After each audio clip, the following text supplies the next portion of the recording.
अच्छा जी, इस लेसन में हम लोग बात करेंगे बैनर के हवाले से। जिस तरह से लास्ट लेसन में हम लोगों ने स्ट्रीमर बनाना सीखा था और उसके बारे में कुछ डिस्कशन की थी, तो इस लेसन में हम लोग बात करने वाले हैं बैनर के हवाले से। अच्छा जी, बैनर भी जो है वो भी बिल्कुल एक आउटडोर मीडियम का हिस्सा है और एक बहुत इंपॉर्टेंट कंपोनेंट है आउटडोर मीडियम का। एक बात मैं आपको यहाँ पे क्लियर करता चलूँ कि जब मैं कहता हूँ कि हम आउटडोर मीडियम के हवाले से कोई भी डिज़ाइन बना रहे होते हैं, जैसे कि बैनर या स्ट्रीमर या बिलबोर्ड वगैरह, तो हम लोग जब मैं ये कह रहा हूँ कि हम लोग कन्वर्ट करते हैं फीट को इंचेस में, तो बेसिकली यहाँ पे कन्वर्ट करने से मेरी मुराद ये है कि हम अज्यूम कर रहे होते हैं जितने फीट हैं उतने इंचेस। क्योंकि हमारे पास इलस्ट्रेटर फोटोशॉप में फीट नहीं है, लिहाजा जितने फीट होते हैं उनको उतने ही इंचेस में हम अज्यूम कर लेते हैं, या बाजुकात उससे भी कम नैरो डाउन करके डिवाइड करके भी हम यूज कर सकते हैं, जैसे कि आप लोगों को बिलबोर्ड के अंदर मैंने काफी डिटेल में ये बात समझाई थी। अच्छा, अब जो बैनर होता है, ये एक तो थोड़ा सा यहाँ पे इसके बारे में ये समझ लें कि थोड़ा सा ये फ्लैट बैकग्राउंड वाला मीडियम आम तौर पे इसको तस्वुर किया जाता है और बहुत अट्रैक्टिव और ज़रूरी होता है। अक्सर आम तौर पे आप लोगों को रोड्स के ऊपर, स्ट्रीट्स के अंदर बैनर्स जो हैं वो जगह जगह लगे हुए नज़र आते हैं। वो किसी भी प्रोडक्ट या सर्विस के हवाले से हो सकते हैं या किसी भी कंपनी वगैरह के हवाले से हो सकते हैं। अच्छा, बैनर भी ज़्यादातर हॉरिजॉन्टली देखने में आते हैं और इनकी भी जो ओरिएंटेशन है वो लैंडस्केप तस्वुर की जाती है। पोर्ट्रेट के अंदर बैनर्स का जो है वो तस्वुर बहुत कम है और ना होने के बराबर। हो सकता है, माइट बी पॉसिबल, बट आम तौर पे जनरली जो ज़्यादातर ट्रेडिशनली बैनर पाया जाता है वो लैंडस्केप के ओरिएंटेशन के अंदर पाया जाता है। तो चलें चलते हैं और बैनर डिज़ाइन करते हैं। हम बैनर डिज़ाइन करने वाले हैं कपड़ों के एक फ़र्ज़ी ब्रांड का। एक क्लोथ्स जो है वो ब्रांड मैंने फ़र्ज़ी बनाया है, उसका एक छोटा-सा लोगो बनाया है। उसी को लेके हम एक बैनर जो है उसका डिज़ाइन क्रिएट करेंगे। अच्छा जी, आप लोग देख सकते हैं कि यहाँ पे मैंने एक बैनर का जो साइज़ है ये ओपन कर रखा है और ये जो साइज़ है ये 6 इंचेस इसकी विड्थ है और 2 इंचेस इसकी हाइट है। जैसे कि हम फीट को इंचेस में अज्यूम कर रहे होते हैं, तो बिल्कुल उसी तरह से 6 फीट की जगह मैंने 6 इंचेस अज्यूम किए हैं और 2 फीट की जगह मैंने 2 इंचेस अज्यूम किए हैं बैनर के लिए।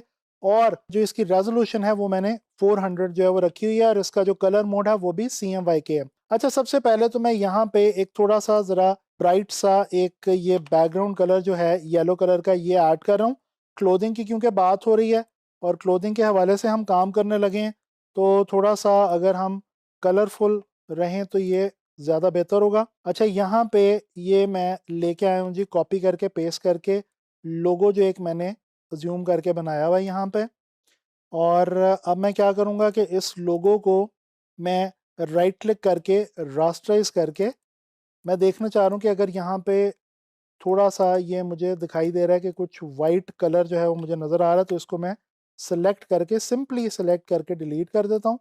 तो इसमें कोई मसले वाली बात नहीं है, सिंपली मैं इसको सेलेक्ट करता हूँ और डिलीट कर देता हूँ। समटाइम्स जब आप इलस्ट्रेटर से फ़ोटोशॉप में कोई लोगो या कोई ऐसी चीज़, कोई क्लिप आर्ट या कोई चीज़ लेके आते हैं, कॉपी करते हैं, पेस्ट करते हैं, तो समटाइम्स यस, उसमें जो है वो हमारे पास यहाँ पे मसले मसाइल जो हैं वो कुछ इस किस्म के आ जाते हैं, तो इनको हम बड़े आराम से रेक्टिफ़ाई कर सकते हैं। और अब हम क्या करेंगे जी, मेरे पास एक इमेज पड़ा हुआ है जिसको कि मैंने जो है वो क्रॉप कर रखा है क्विक सिलेक्शन की मदद से, सेलेक्ट एंड मास्क जो है उसकी ऑप्शन को यूज़ करते हुए। जैसे कि मैंने आप लोगों को याद होगा पहले भी बताया था कि हम लोग सेलेक्ट एंड मास्क की मदद से, या रिफाइन एज भी जिसको हम कहते हैं ऑप्शन को फ़ोटोशॉप में, उसकी मदद से हम किस तरह से इमेजेस को जो है वो क्रॉप कर सकते हैं बड़ी रिफाइंड तरीके से, और बाल और जो कपड़े ड्रेपरी वो तमाम के तमाम बड़े आराम से हम लोग जो है वो कर सकते हैं। तो ये हमने क्रॉपिंग जो है वो यहाँ पे कर रखी है। यहाँ पे मैं एक लेयर ऐड करता हूँ जिसमें मैं लिखने लगा हूँ जी सेल। ये जो फ़ॉन्ट मैं यूज़ कर रहा हूँ ये एरियल ब्लैक है, जो कि थोड़ा-सा थिक फ़ॉन्ट होता है, ठीक है?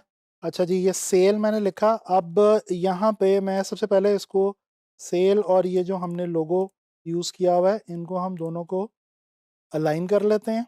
अच्छा, जब सेल वाले लेयर के ऊपर हम जाते हैं ब्लेंडिंग ऑप्शंस पे, ब्लेंडिंग ऑप्शंस में जाके हमारे पास यहाँ पे एक ऑप्शन है बेवल एंड एम्बोज की। अच्छा, इसको हम थोड़ा-सा देखते हैं, हम इसके ऊपर ज़रा अप्लाई करके देखते हैं, साइज़ थोड़ा-सा इसका बढ़ाते हैं और यहाँ पे इसकी जो टेक्नीक है ये हम चिज़ल हार्ड जो है ये वाली हम यूज़ करेंगे। ये देखें चिज़ल की फॉर्म में आपको ये यहाँ पे नज़र आएगा, बड़ा खूबसूरत ये एक इम्पैक्ट जो है वो आप देख सकते हैं। तो ये मैंने इसको जो है वो बेवल एंड एम्बोज अप्लाई कर दिया, ओके करते हैं, ठीक है जी। अब हम यहाँ पे एक और लेयर ऐड करते हैं और मैं क्या करूँगा कि मैं मार्की जो टूल है इसकी मदद से मैं यहाँ पे एक रेड कलर की शेप जो है वो मैं क्रिएट कर लूँगा। ये देखें, एक मैंने रेड कलर की शेप क्रिएट कर ली। अच्छा जी, इसी को मैं डुप्लिकेट करता हूँ और इसको मैं रखता हूँ नीचे। इसको मैं थोड़ा-सा साइड से और नीचे की तरफ से बढ़ा देता हूँ और इसको जो कलर मैं दे देता हूँ वो है ब्लैक। ये जब आप इसको कलर देंगे तो आपने जो ट्रांसपेरेंट पिक्सेल्स हैं ये हमेशा आप याद रखें, यहाँ पे ये आपके पास ऑप्शन होती है कि इस लेयर के अंदर आपके पास कोई चीज़ मौजूद है जिसको आप कलर करना चाह रहे हैं, तो यहाँ पे ये ऑप्शन है लॉक पिक्सेल्स की। ये ट्रांसपेरेंट पिक्सेल्स को हमेशा लॉक करने के बाद आप कलर देंगे, जिस तरह से ये अब मैंने दिया है। अदरवाइज़ क्या होगा कि जैसे अभी हमारा कलर जो है वो पूरे के पूरे चला गया था शीट के ऊपर, तो इस तरह से नहीं होना चाहिए। अच्छा जी, अब यहाँ पे हम जो है वो लिखते हैं एंटायर स्टॉक। क्योंकि कपड़ों की बात हो रही है तो कपड़ों का जो है जितने भी ब्रांड्स होते हैं कपड़ों के, वो अपने स्टॉक्स के ऊपर जो है वो सेल लगाते हैं, जो उनके स्टॉक होते हैं। इसको मैं लेके आता हूँ लेयर को ऊपर, ठीक है जी। और यहाँ पे मैं क्या करता हूँ कि ये मार्की टूल की मदद से ये एरिया सेलेक्ट करके इसको मैं जो है वो कर लेता हूँ अलाइन। और इसका जो कलर है वो मैं कर देता हूँ जी वाइट। ये ग्रे हो गया है, इसको मैं प्योर वाइट देना चाह रहा हूँ, तो ये हमारे पास प्योर वाइट जो है वो आ गया। तो ये हमने सेल एंटायर स्टॉक जो है ये हमने जो है यहाँ पे लिख लिया, बना लिया। अच्छा, अब ये जो एंटायर स्टॉक और ये जो हमारे पास दो तीन लेयर्स हैं इनको हम कर लेते हैं ग्रुप और चेक करते हैं कि ये हमारे पास सही ग्रुप हुआ है। बिल्कुल ठीक है। इसी ग्रुप को हम डुप्लीकेट कर देते हैं, राइट क्लिक करके डुप्लीकेट ग्रुप, ठीक है। और इसको हम ले जाते हैं यहाँ पे। ये आप ट्रांसफॉर्म के बगैर भी वहाँ पे लेके जा सकते हैं, लेकिन मेरी एक आदत बनी हुई है कि मैं ट्रांसफॉर्म के साथ लेके जाता हूँ। उसमें फ़ायदा ये होता है कि आप अगर बड़ा छोटा करना चाहें, जो भी आप ऑब्जेक्ट लेके जा रहे हैं, कुछ भी लेके जा रहे हैं, तो वो भी आप इजीली कर सकते हैं। अच्छा जी, मैं चेक करूँगा, राइट क्लिक करता हूँ मैं किसी भी लेयर के ऊपर, किसी भी कंटेंट के ऊपर, तो उसकी लेयर अपने आप यहाँ पे सेलेक्ट हो जाती है। कंट्रोल ए प्रेस करके मैं इसको इमेज को थोड़ा सा जो है वो लेके आना चाह रहा हूँ। अच्छा, क्योंकि इमेज में यहाँ पे स्पेस एक्स्ट्रा आ गई थी तो इस वजह से ये सेंट्रलाइज हमें खुद अपने अंदाजे से करना पड़ेगा और हम फोटोशॉप के ऊपर इसमें रिलाई इस वक्त नहीं कर सकते। तो ये हम जो अपनी एजेस हैं राइट साइड से और लेफ़्ट साइड से हम स्पेस जो है उसको इक्वल करना चाह रहे हैं। और इसके लिए हम ये जो हमारा इमेज है ये इस दोनों हमारी ये जो एंटायर स्टॉक लिखा हुआ है इनके बिल्कुल दरमियान में या सेंटर में हम लेके आना चाह रहे हैं। अच्छा, अब ये जो एंटायर स्टॉक है इसको मैं लिख देता हूँ शॉप नाउ। और मैं बिल्कुल वही करने लगा हूँ जो पहले मैंने किया था कि आसान तरीका है कि मैं यहाँ से मार्केट टूल लेता हूँ और जो उसकी बेस है जिसके पीछे वो इस वक्त मौजूद है उसको मैं सेलेक्ट कर लेता हूँ और मैं इसको वर्टिकली और हॉरिजॉन्टली जो है वो मैं कर लेता हूँ अलाइन। ठीक है जी, ये हमने अलाइनमेंट भी कर ली। अब हमने राइट साइड पे जो है यहाँ पे लिखना है जी फ्लैट। अब ये जो सेल वाली मेरी लेयर थी इसी लेयर को मैं डुप्लीकेट कर रहा हूँ कंट्रोल जे की मदद से और मैं लेके आ रहा हूँ राइट साइड पे। इसको मैं लिखने लगा हूँ जी फ्लैट, लेकिन इसको मैं करूँगा थोड़ा सा छोटा यहाँ पे। अब मैंने इसी लेयर को मज़ीद डुप्लीकेट करना है। यहाँ पे हमने लिखना है जी 50%। इसको हम प्लेस करेंगे फ्लैट के साथ। अच्छा, अब यहाँ पे थोड़ा सा एक इम्पॉर्टेंट पॉइंट मैं आपको बताता चलूँ कि फ़ोटोशॉप में काम करते हुए और इलस्ट्रेटर में काम करते हुए आपकी जो स्पेसिंग और अलाइनमेंट है ये आप बाज़ औक़ात अपने अंदाजे से कर रहे होते हैं और आप ये रूलर्स और स्मार्ट गाइड्स वगैरह की मदद से काफ़ी ज़्यादा जो है वो हेल्प ले सकते हैं। तो इनकी हेल्प आप लाजमी लें ताकि आपकी जो अलाइनमेंट है वो बिल्कुल एक्यूरेट रहे। मैं यहाँ पे ला के इसको 50% को मज़ीद थोड़ा सा छोटा कर रहा हूँ क्योंकि मैंने यहाँ पे ऑफ का जो वर्ड है वो भी ऐड करना है।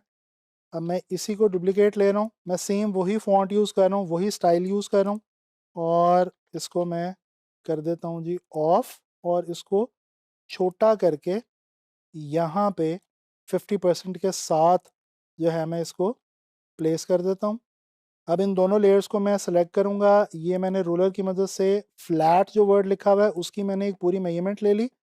अब इन दोनों को मैं इकट्ठे सेलेक्ट करके छोटा करता हूँ ताकि ये मेरी जो फ्लैट वाली जो मेजरमेंट है उसके अंदर अंदर, उस मेरी अलाइनमेंट के अंदर अंदर ये जो वर्ड्स हैं ये आ जाएँ। तो ये फ्लैट 50% ऑफ हमने लिख लिया यहाँ पे। This is how we have made a banner.